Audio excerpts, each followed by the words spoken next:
I'm Elisa Parenti in Washington, and you're watching Bloomberg Technology.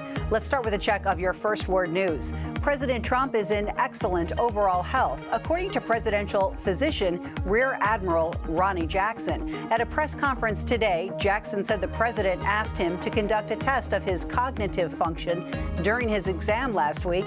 It came back normal. Dr. Jackson also recommended that the president eat less fat and carbohydrates and that he exercise regularly. Former White House strategist Steve Bannon has been subpoenaed by special counsel Robert Mueller. According to the New York Times, Bannon will testify before a grand jury in the investigation of possible links between Russia and President Trump's associates. NATO has condemned the assassination of a leading Serb politician and is calling on Serbia and Kosovo to return to negotiations in Brussels. The Serbian delegation to the European Union left the session after Serb political leader Oliver Ivanovic was shot to death by unknown attackers in northern Kosovo. And the Trump administration is cutting $65 million in funding from the United Nations Relief and Works Agency. Now, that's a social service body for Palestinian refugees. That's less than half of its expected contribution. Global news 24 hours a day, powered by more than 2,700 journalists and analysts in more than 120 countries. I'm Elisa Parenti. This is Bloomberg, and Bloomberg Technology is next.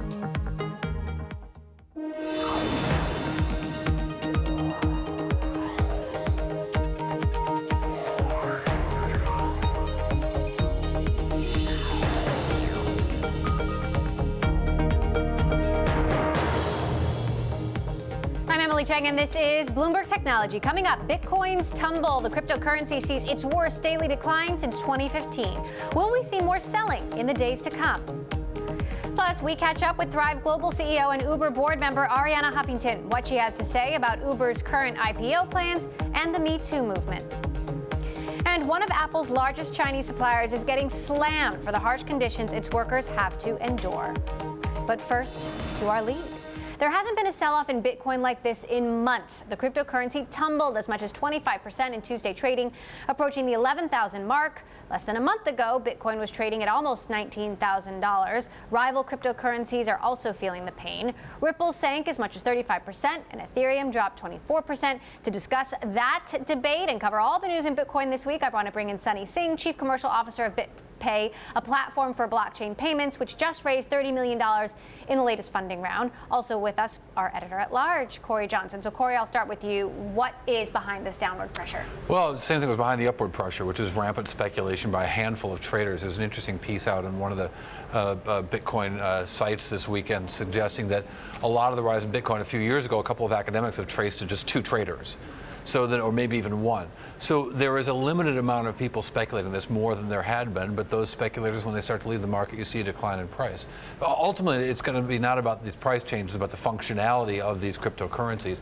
And that's what, you mentioned Ripple, and Ripple having signing this big deal with MoneyGram last week. I think it's kind of amazing that Ripple in particular is down so much after doing so much in the last week. Take a look at this chart, BTV1928. The line on top, the purple line, that actually is Ripple. So you see the percentage decline in the price there, and other cryptocurrencies down below. Sunny, how would you pick this apart? Yeah, I mean, again, what's another 25% drop amongst friends, I always say, right? So it's exciting. I've known you for years. You've never said that before. So, every time there's good news or bad news, the market tends to overreact, and now we're seeing an overreaction on the downward side. So there's talks about Asian regulators trying to manage and maybe ban some crypto exchanges in Korea. China's already been stopped for Bitcoin trading for a while, and now Korea's in focus. But again, I think the regulators don't want to ban it; they just want to regulate it more and make sure it's all being done in a legal way, which is actually good for the industry. So what do you think, Corey, is the impact of some of the things happening in Asia, the impact of Asian regulation, and they're clamping down there on online platforms and mobile apps? So I think, again, to Sunny's point, when there's an Asian suggestion of change in the law that's a cough, the coin catches a fever, right? So what you've got here is the suggestion that something might happen and something that's hardly being used. Thanks to companies like Sunny, Bitcoin can actually be used to move money or to buy goods and services. But generally, that's not what's happening with Bitcoin. It's not in rampant use. Same is even true of some of the other cryptocurrencies. So there's not much effect on the efficacy of the currency itself. But there's the notion that it might be less effective, that the currency might not be as global as it would otherwise be, and that's a minor concern, but it has a major concern on the trading of these coins. Sunny, is BitPay seeing a slowdown in transactions? Yeah, so we checked. We actually had a record, obviously December, and then for the last couple weeks, we've been right on schedule to keep up with that same volume. So we haven't seen any dip in our volume, actually. So it's all smooth sailing at BitPay. Are you concerned, though? Not really, because again, listen, the market cap of Bitcoin has gone up 16x in the last 12 months almost. So to see a little correction of 25%. It's a big correction, let's be honest. But again, next week it might be back up again. And Bitcoin predominantly goes up and down. It's quite volatile, right? And this is the first drop we've seen, though, in the last year when a lot of new retail buyers have come in. So it's new for a lot of new people, but people have been in the industry for 4 or 5 years. This is happens quite often, actually. And we're back to levels we've seen all the way back for 1 month. And 4 weeks ago. I mean, we're back to the levels of early December. So it's not like, back in early December, we were saying this is a fantastic rise. So we're kind of still at the same place. What about these cryptocurrency hedge funds? I'm curious what you think about, some of these traders who have now sort of devoted their career to this, but wondering what to do. Well, there's two types of traders. There's going to be the technical ones who will have a lot of fun trading the charts up and down, right? Or the fundamental ones who are just predominantly long, right? And they don't really do much. They're just going to be buying and holding, essentially, a basket full of cryptocurrencies. And it doesn't really matter which ones you pick. They kind of all trend to go up or down together. So if Bitcoin, again, catches a cold, the rest of the industry will catch a fever that way.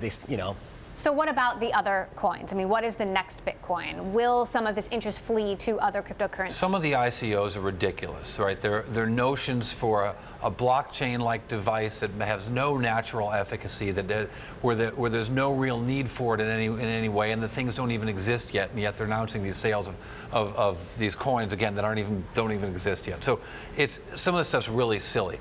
But there is real money from real hedge funds speculating on the value not just of Bitcoin, but of Ripple and of currencies as well. And those transactions are happening in size here. And I would imagine with this sell-off, some investors who were looking at this and thought it was too expensive or too crazy a few weeks ago might like these prices. And indeed, that might arrest some of the fall. It could have been worse. Sunny, what is the next Bitcoin? I mean, where do you see the most interest in these alternative coins? So again, and I agree with Corey, there's a lot of ICOs that shouldn't be raising money but are.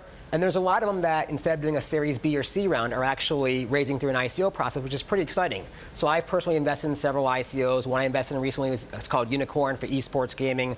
Mark Cuban invested as well. And they've got a real business model, real customer, so it's like a Series B round for them. So I'm seeing that happen, I think, which is pretty exciting. But again, I think Bitcoin is the big currency, and the rest will fall underneath that for a while. But would you break down Litecoin, Ethereum, Ripple into, would you put those in priority order? I think going by market cap, right? So Bitcoin still is the number one by far, and then you're going to see Ethereum, and then Litecoin, then Ripple, and some others like that. And kind of the top 10 have established themselves as predominant leaders, where the rest of the ICO coins are still trying to, really establish a use case for what it is in global adoption. Corey. Speaking of Mark Cuban announced that the Dallas Mavericks will accept Bitcoin as payment for tickets to next season. Yeah. So they already works with the Sacramento Kings for that. And who doesn't want to see Dennis Scott Jr. play? If you see this kid, he's fantastic. So I think some of these individual things. We talked to the CEO of Kodak. We tried to get him on TV last week before the power went out wonderfully at CES. But I got him on the phone last week. There's a story in the Bloomberg terminal now, and also at Bloomberg.com, where you can see what he told me about what they're doing with their blockchain and their Kodak coin. And this isn't speculative for him. He says they're going to have this thing up and running in less than 90 days, and that they're going to actually be putting this thing to use to solve some problems. And I think, I keep saying this when we're on the air together, but the actual fundamental usage of this blockchain technology for some companies, for some uses, is going to be very exciting and going to really change the way a lot of technology happens and make a lot of things possible that weren't in the past. Sunny, it's easy to talk about the volatility because it is so sensational, but what is the story that we should be watching over the next few weeks? Is it regulation? Is it some of these alternative currencies? No, I think you're going to start seeing that. I think you'll expect something from Korea pretty soon, an announcement from the government saying we are not banning cryptocurrencies, or when it's not on our radar, we're just going to try to regulate it more, and that'll give relief to the markets, actually. I don't think the altcoins affect the mainstream market of Bitcoin or Ethereum and all that. So it's more about the use cases that Corey talks about. And again, if you're a long-term holder of Bitcoin or Ethereum, then this is just a little small downward trend and should be back up again in a couple weeks or a month. All right, Sunny Singh, Chief Commercial Officer at BitPay. Thank you, as always, for joining us, and our very own editor-at-large, Corey Johnson. Another story we are watching, Uber will begin limiting the time UK drivers can spend on the road to 10 hours a day. This in response to regulatory health concerns about fatigue and exhaustion. Uber said that starting next week, it'll require drivers to take a 6-hour break if they've worked for 10 consecutive hours. To enforce compliance, workers will be prevented from logging into the app during rest periods. And speaking of sleep and Uber, coming up, we catch up with Uber board member and Thrive CEO Arianna Huffington. What she has to say about a potential Uber IPO next. And Bloomberg Tech is live streaming on Twitter. Check us out at Technology, weekdays 5 p.m. in New York, 2 p.m. in San Francisco. This is Bloomberg.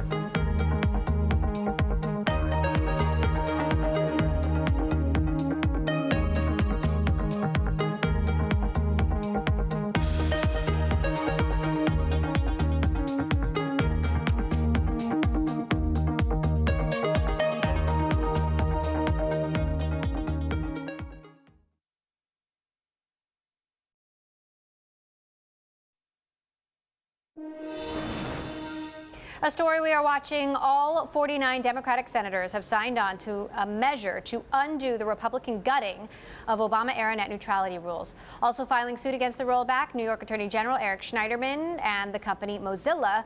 The protections barred broadband providers like Comcast or AT&T from blocking or slowing rivals' web traffic to favor their own content.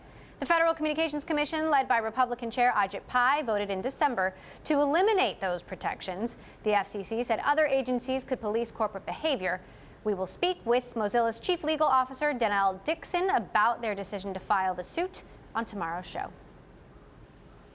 Well, Arianna Huffington's Thrive Global just launched an app available to those with the Samsung Note 8. The Thrive app hopes to offer a way to set boundaries with technology so you can connect more deeply with yourself and others. We dove into Uber as well with Huffington as she sits on the board and grilled her about the company's IPO timeline.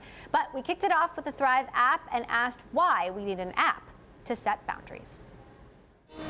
So you would have thought we wouldn't need an app, but Emily, there's been so much writing over the last few months about how addictive technology has become and how, in fact, deliberate that addiction is, how social media companies especially use algorithms, machine learning, to use likes and social feedback loops and dopamine hits to keep us hooked.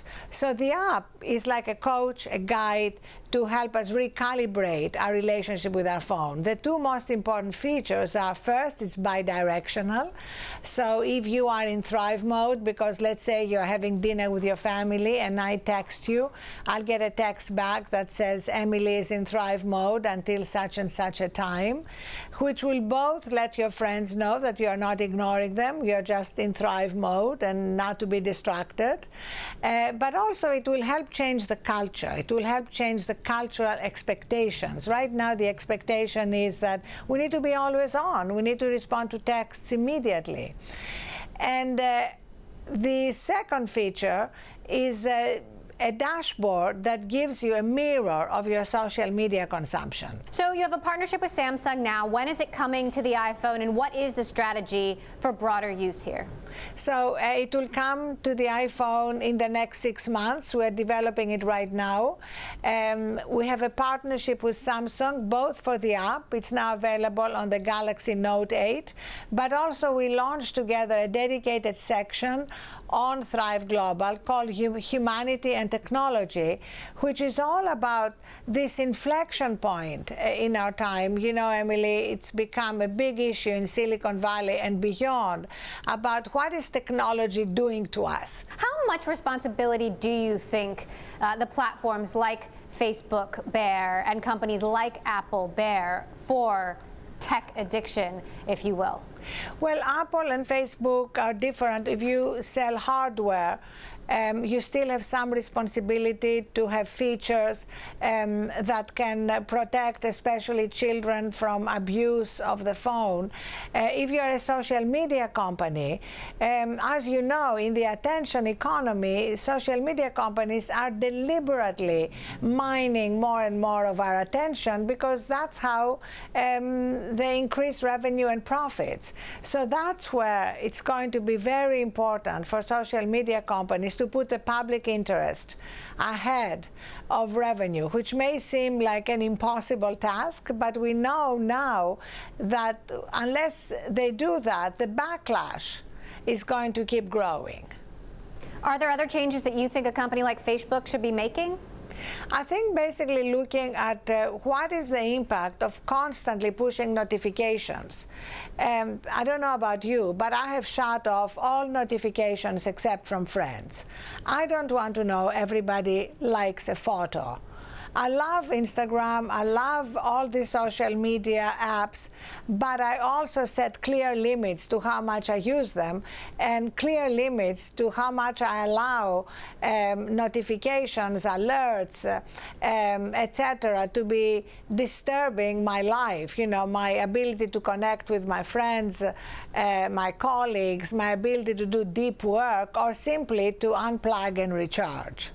You remain in a major role on the Uber board. Now that the SoftBank deal is done, you know, what shape would you say the company is in under Dara's leadership? You know, when will they be appointing a board chair? Will the company be ready for an IPO next year? I think the company is in a really strong position. The SoftBank deal is incredibly important.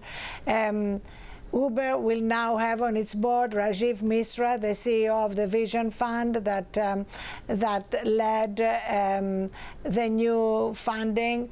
And what is so important is that SoftBank is at the center of the ride-hailing industry globally. So it's so great for Uber to have SoftBank now as a major investor. Dara is doing an amazing job. The cultural values have been revamped. Tremendous progress in the last few months. He's hired a new COO, a new general counsel. There is an interviewing process for a new chairman. So I think everything is on track. And do you think an IPO could happen as early as next year? Well, already Dara has said that the IPO will be in 2019, and there's nothing that has happened that would change that. You mentioned the new general counsel, Tony West. How is Tony doing so far? And do you think that Uber will continue to be dogged by these Justice Department investigations, or how long will this sort of cloud be hanging over the company? I don't think it's a cloud hanging over the company. I think it's bringing everything to the surface to be dealt with. And at the same time, the company is doing great things. It's not as if these issues of what had happened in the past are dominating everything. The company is growing, bringing in new major investment, bringing in great leadership talent. So I think what's happening on the legal front is obviously necessary in order to deal with all these problems, but it's not in any way consuming Dara. I'm so glad you're here because I'm just dying to ask you this question. I'm sure you've been following the Aziz Ansari stories over the weekend, and a publication, Babe.net, publishing a big story about an encounter that a woman had with him that she described as sexual assault. There's been a lot of backlash to this reporting. The New York Times saying he's guilty of simply not being a mind reader. The Washington Post saying that this could derail the Me Too movement. Talk a little bit about what you think the responsibility is of the media here, and your take on whether this was going too far or whether this is a legitimate conversation to be having right now. Obviously, the Me Too movement is incredibly important. It's historic, and followed by the Time's Up movement that will look not just at celebrities, but at women in low-wage jobs who are often victimized more than anyone else. I think what is very important is to make distinctions. between what is sexual assault and what is inappropriate behavior, and to also listen to both sides. I mean, due process, justice have to prevail, because this is a huge culture change, and we want everyone to participate in it. And the only way this is going to happen is by actually allowing due process, allowing people who are accused to tell their story. That's at the heart of any process of justice. So do you think that that story should have been published? Would the Huffington Post have published it? Well, it's not a question of whether it should have been published. The question is, are both sides being heard? I think that's the key. It's not about silencing accusers. We should not go back to doing that. But it's also about allowing the accused to tell their side of the story. That was Thrive Global CEO and Uber board member Arianna Huffington. Well, Ford is warning that profit will fall this year as CEO Jim Hackett spends heavily to catch up with rivals to bring electric vehicles to market. Wall Street had been expecting a drop, but the company's guidance is worse than what analysts were anticipating. The automaker kicked off the Detroit Auto Show this week by pledging to invest $11 billion to bring 40 electrified vehicles to market by 2022. Coming up, Instacart heads north in its battle with Amazon to be your destination for buying online groceries next. And a feature I want to bring to your attention, our interactive TV function. You can find it at TV Go on the Bloomberg. You can watch us live. If you miss an interview, you can go back to it. You can send our producers a message, play along with the charts we show you on air. This is for Bloomberg subscribers only. You can check it out at TV Go. This is Bloomberg.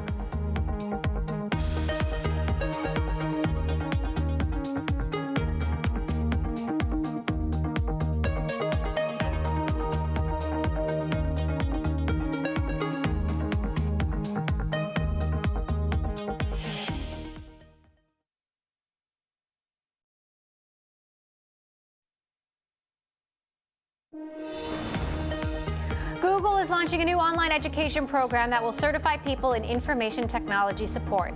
This after the tech giant has spent billions on artificial intelligence, which could render jobs obsolete in several fields. The program will help people without formal training or college degrees find IT jobs at large companies. The new program is being developed in conjunction with online education firm Coursera. Same-day U.S. grocery delivery company Instacart may have just bought itself an entry into the Canadian market. Instacart said it's agreed to acquire Toronto-based startup Unata. The $65 million deal gives Instacart access to the making and tracking of digital coupons, as well as voice-activated shopping tools. Unata, which will soon be absorbed in the deal, serves a dozen grocery chains in Canada. IBM and shipping giant Maersk are forming a new blockchain company. The new platform will use new technologies like the digital ledger that lies beneath Bitcoin to track cargo movements. This will also supposedly automate paperwork for shipping across international borders. This venture is set to become available to companies in the second half of this year. And coming up, John Chambers, Cisco Chair Emeritus, unveils his next venture. We'll get insights into his purpose-driven investing strategy. And if you like Bloomberg News, you can check us out on the radio, the Bloomberg Radio app, Bloomberg.com, and in the U.S. on SiriusXM. This is Bloomberg.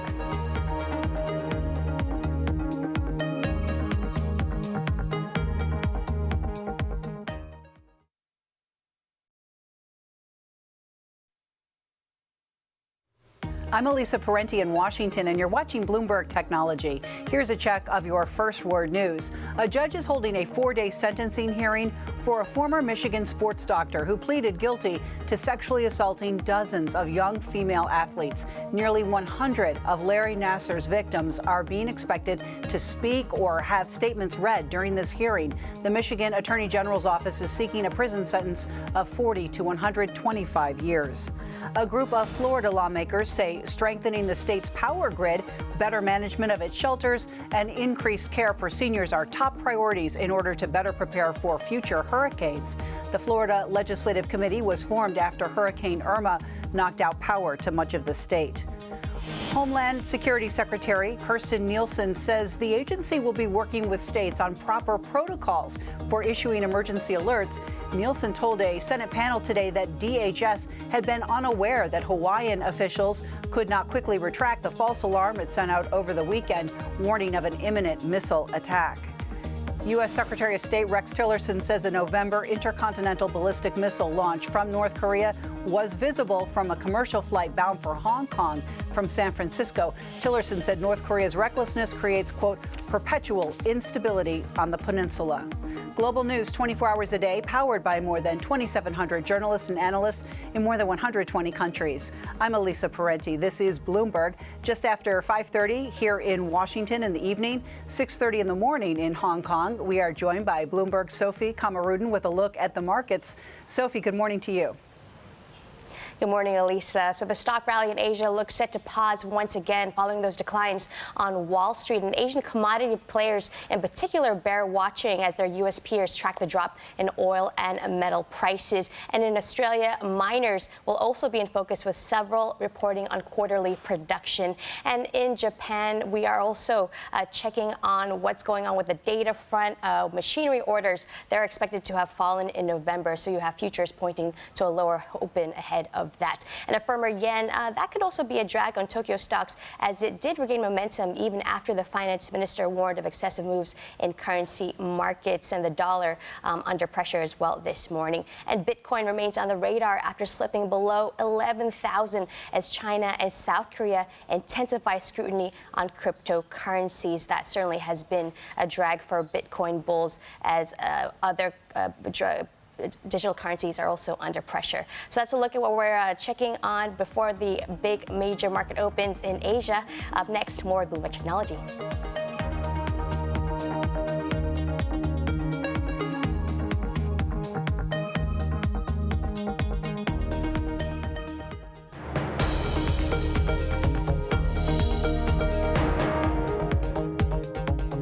This is Bloomberg Technology. I'm Emily Chang. Former Cisco CEO John Chambers has unveiled his next project, JC2 Ventures, which aims to be a purpose-driven firm.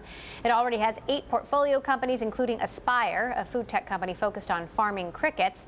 Our Bloomberg Television editor-at-large, Corey Johnson, joins us now with John Chambers. Corey? Yes, I am. Emily Chang, thank you very much. John Chambers joins me right now, long time at Cisco.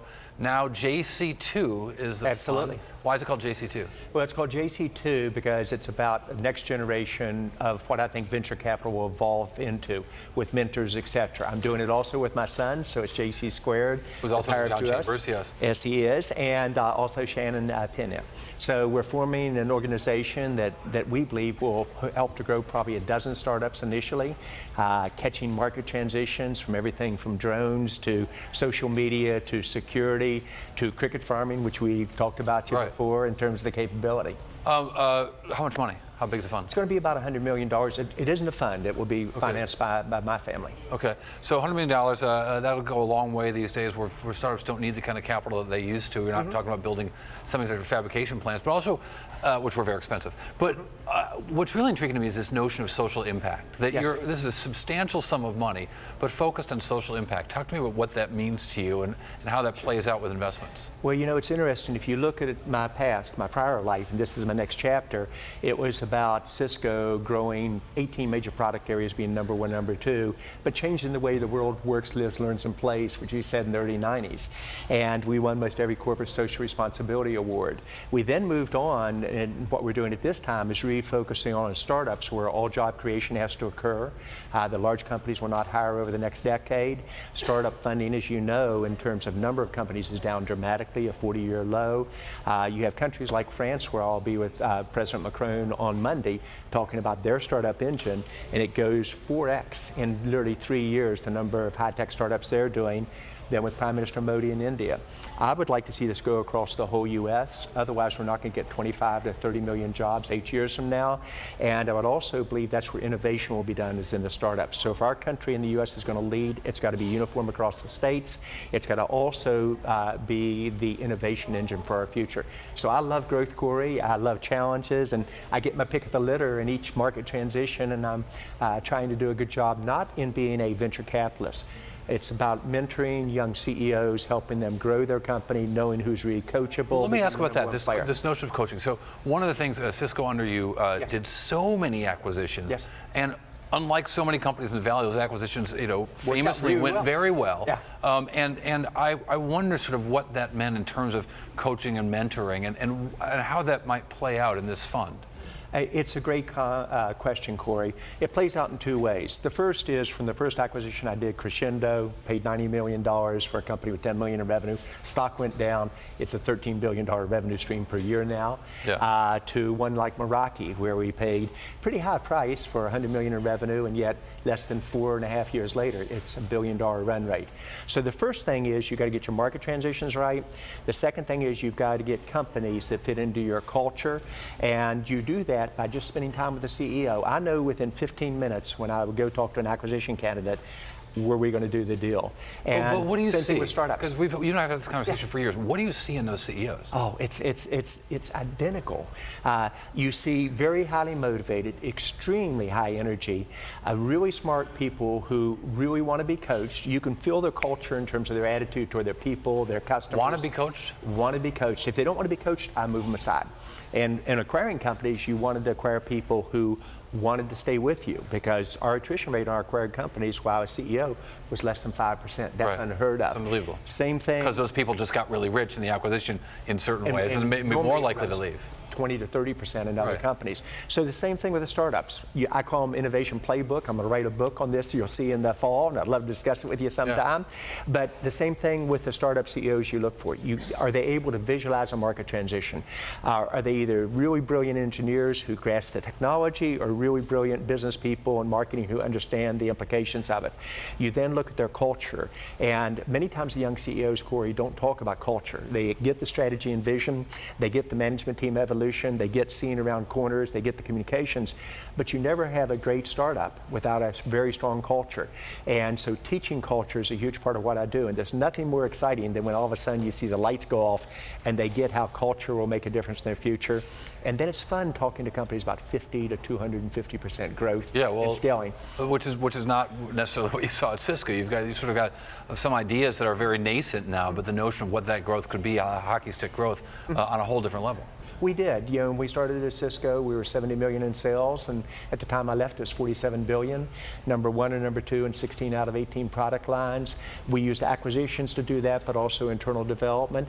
And once you understood how to spot good acquisitions and pick the culture out, it's the same thing about catching market transitions for these startups. And then I get the choice usually within every industry. I hope I can live up to their expectations. And the money's really the third thing on their mind. They really want a coach, a mentor. They want somebody who's done it before. And I won't go with anybody who really doesn't want some tough love and the balance. And today I talked to 3 startups, typical problems. I've got a personnel problem. Here's a customer issue I've got. Or I really need to struggle with how I get my culture message across. Does the cultural match probably doesn't, used to be you had to acquire a company where that culture would fit in with Cisco. Always. You don't have a Cisco to match it with anymore. Does that cultural match work as much, or is it more that culture has to match with you? Even more. I won't go with one that I don't culturally match. So if you think about the startups, I just very quickly name them for you. And the sprinkler that we've talked about before, and literally social media management, changing the customer expectations. The Dedrone, or Dedrone, the company that can shoot down drones, essentially. Yeah, and that's Dedrone that basically freezes it. And Airware does the commercialization of drones in insurance and construction. OpenGov does transparent government. It took Ohio from number 43 to number 1. You have Unifor that really would do a virtual assistant, speech assistant in the enterprise. You begin to think about Aspera on crickets that we had talked about, or Pindrop on voice authentication, or Prevero that actually makes your phone really secure.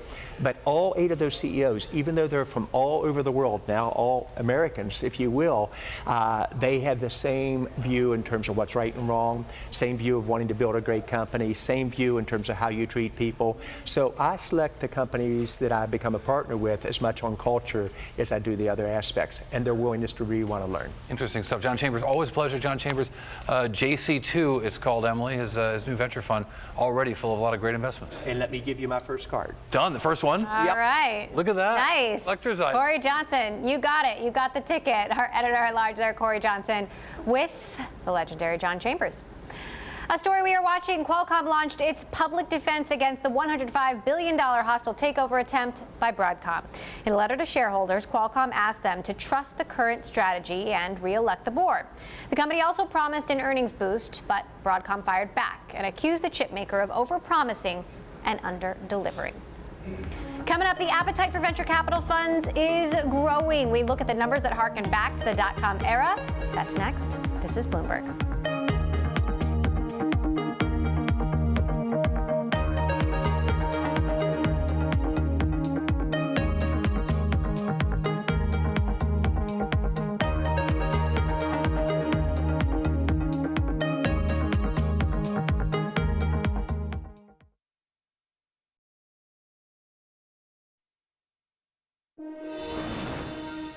Now to a story we first brought you last week. Venture capital funding in the U.S. hitting highs not seen since the dot-com boom. Last year, VC firms spent $84 billion in more than 8,000 companies. It's according to research firm PitchBook. For more on these numbers, I'd like to welcome Jeff Grabow, who leads Ernst & Young's U.S. Venture Capital Unit. Also with us, Julie Verhage, who's been covering this story for Bloomberg. So, Julie, first of all, break down the numbers for us. Where is the money going? How much and where? Right, so this was $84 billion in 2017, the fourth quarter. It was the largest ever raised since the dot-com boom. I think it was $80 billion the prior year, so a big step up from that. And a lot of this is going to companies that are later stage, like Lyft was two of those big rounds, Uber was a big round, and they're commanding a lot of funding for these things. I believe there was a separate report from CB Insights, another firm like PitchBook, a few days later on global investing, and that had 33 rounds of 100 million or more. So you can see there's a lot of these big rounds. It's not so much smaller companies, and that really buoys the data up to the higher end. Jeff, how do you expect this year to be different from last year in terms of where the money's going, the kind of companies that investors are interested in? Well, one of the themes that we see is the tech enablement of industries. So think about healthcare, healthcare, transportation, agriculture, food tech. Many investment opportunities are in those, but that's going to continue throughout time. And I think that provides a great investment thesis over time, and we're seeing that, and we expect to see that in the coming year. So, when it comes to biotech, health tech, is that something that you're seeing getting a lot of pickup? We're seeing that, and we're also seeing, actually, we're expecting to see a big boom, in the first quarter to around from an IPO perspective, which will provide good liquidity into the venture market. So the question is, Julie, there's a lot of money. Right. Is there enough places to put that money? It doesn't seem like it because right now venture capitalist firms still have a lot of money sitting on the sidelines. I also cover fintech, and that was an area that they're starting to deploy more money into. It's gaining a higher percentage of the funding now. But again, it's hard to find places to put that in. Healthcare is seeing a lot more, fintech, and then of course if Uber or Lyft stay private for longer, then they're going to command more financing rounds too. How does SoftBank and that amount of money, Jeff, change the landscape? Well, it's interesting. Anytime you have that amount of money move in, and some of the rounds that we've talked about, the interesting thing is, I think you take a step back and you look at this is I think a result of a zero interest rate environment, because investors are now having to seek more risk to find yield, and now we're starting to see that come to roost. And so it's never been less expensive to start a company, yet it's been never more costly to break away from the pack. And so we've seen, in research we did, we found that the number of venture-backed startups in the United States tripled in one venture generation. So from the end of in 2003, it went from 6,000, now we have over 18,000 venture-backed companies. Do you think ICOs will be an alternative way for startups to raise? ICOs have had a great year in terms of, they raised $5 billion last year. Venture raised 80. So I don't think it replaces venture funding. It may provide a place, but I think in the near term, you're going to see increased regulation to provide investor protection, which I think is a good thing. Do you think that will ultimately place a cap on how much you could raise in an ICO? I mean, maybe it's 84 versus 5 billion now, but in 2-3 years, could the balance of power be different? In its current form, most of these ICOs, the analogy I use is it's like you're buying frequent flyer miles for an airline that has no routes and has no airplane built yet. Because really you're talking about buying coins to use on a service that's going to be built. And really the value that has been there is the idea that it's always going to go up. And today we're finding that's not the case. Julie, what are the biggest concerns you're hearing from investors right now about this environment? I think it depends on which VC you are. To a later stage VC doing more growth rounds, they're going to be more worried about someone like SoftBank or other sovereign wealth funds coming in there. As seed company, they might be more worried about the ICOs, sort of the company deciding to just do that instead of having to get terms that maybe they don't want on their first financing round too. So it a lot depends on just which type of companies you're looking for. And do you think we'll see others try to copy the SoftBank model? I think there's a lot of money out there, especially in sovereign wealth funds, that I would be very surprised if they didn't. Jeff, what would be the impact of something like that? Well, it just continues to jam up the ecosystem, and the thing is that would potentially allow companies to stay private longer. And we talked about 18,000 venture-backed companies, because when you look at the overall venture ecosystem, it has to recycle capital, and we need to have that recycled. And if that was to continue to do that, I would be concerned. Does it get us closer to bubble territory? Bubble. I mean, I define a bubble when a I know it's such a cliche, but I gotta ask. So I define a bubble when a majority of the assets in an asset class is overvalued. Historically, I haven't looked at it that way, because most of the conversation is around the unicorns and the upper end of the market, which is 270 companies and a big population. But I think what gets interesting if you start to look at it from the overhang perspective, which isn't valuation driven, which is more just, because you look at these companies, they need people, they need customers, they need places to put them. They compete for all these resources, which are finite in the ecosystem, to help break out. And that just makes it more challenging to realize and create value for the shareholders. All right, Jeff Grabo, Ernst & Young, thank you so much for joining us, as well as Julie Verhage, our venture capital reporter. Thank you. Coming up, a new report by an advocacy group describes hazardous working conditions at an Apple parts supplier in China. We will dig into the latest. This is Bloomberg.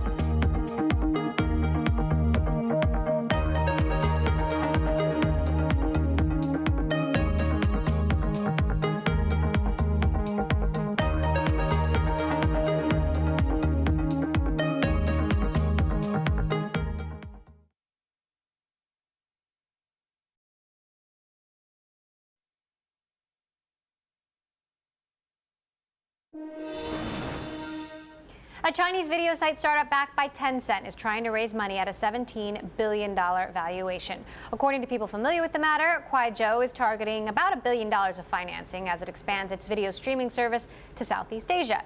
The company is a video platform in the same vein as Instagram and Periscope. Our Bloomberg sources are careful to note that no final agreements have been reached, however, and that details of the deal could change. One of Apple's largest Chinese suppliers is getting slammed for the harsh conditions its workers have to endure. The main manufacturer for the iPhone's distinctive brushed metal casings, Catcher Technology, is under scrutiny after a rights group found violations on its factory floor. Bloomberg's managing editor for Asia Tech, Peter Elstrom, joins us from Tokyo with the latest. So, Peter, what are the actual allegations here, and what do you make of the criticism? Hi, Emily.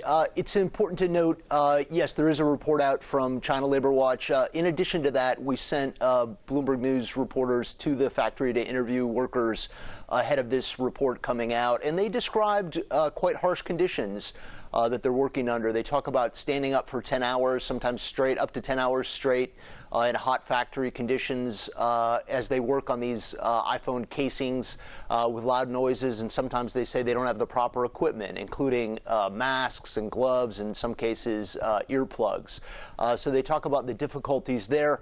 They also talk about, if you're a bit claustrophobic, they say that there are hundreds of workers working in this factory and the door only opens about 12 inches, which makes it difficult to get in and out quickly. And our reporter was able to visit their dorms too to see the living conditions there, which were quite difficult. They're very cramped.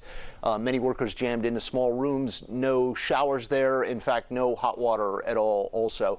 So it's a quite difficult situation for these workers, and they talked about how they've asked for some of these protections and haven't been able to get them. And when it comes to safety training, they say they're supposed to be getting 24 hours of training before they begin working at the factory, and in some cases they're forced to sign off on the paperwork before they finish all that training, in some cases getting only an hour of training. The door only opens 12 inches. I mean, how do these kinds of descriptions compare to what we've heard about Apple suppliers in the past, which, hasn't always been the most glowing reviews of the conditions that, workers at Hanhai, for example, have to endure. That's right. Yeah, to be fair, Apple has worked hard at addressing these kinds of labor issues in its supply chain. Back in 2010, there was a rash of suicides at Hanhai, as you're mentioning, the primary partner for making the iPhone. And Apple took actions to try to address that. Hanhai also did. They set up counseling services for some of these workers. They provided 24-hour hotlines to be able to call in any kind of issues. And they also set up nets around the factories to stop some of these suicides. So they have worked hard at this. Apple itself has begun putting out these annual supplier reports talking about their supplier responsibilities. They said last year they did more audits than ever before, where they went out to the factories and did complete site audits. They did more than 700 of those. So they are addressing this. It's important to note, though, of course, you outsource your manufacturing to be able to save money, make higher profits for your shareholders. So that's part of the business model. Right. You know, what do we know about Apple? Gets a lot of attention, of course, but what do we know about how these conditions compare to the suppliers for other electronics companies? It is an ongoing issue in China, and as mentioned, Apple and its supply chain have been working hard at trying to address these issues and make the conditions better for their workers. There are ongoing challenges throughout China as they take on this kind of high-tech manufacturing. These are considered some of the best jobs in the country, in fact, and the wages may not sound much. In this case, the workers were making a little bit more than $600 a month. Which works out to a little bit more than $2 an hour. It doesn't sound like that much, but in China, that's actually a reasonably healthy wage. It may sound low compared to, say, a $1,000 iPhone, but it's relatively healthy. All right, Peter Elstrom for us in Tokyo. Peter, as always, thank you so much for that morning update. That does it for this edition of Bloomberg Technology. Reminder, we're live streaming on Twitter. Check us out at Technology weekdays, 5 p.m. in New York, 2 p.m. in San Francisco. That is all for now. This is Bloomberg.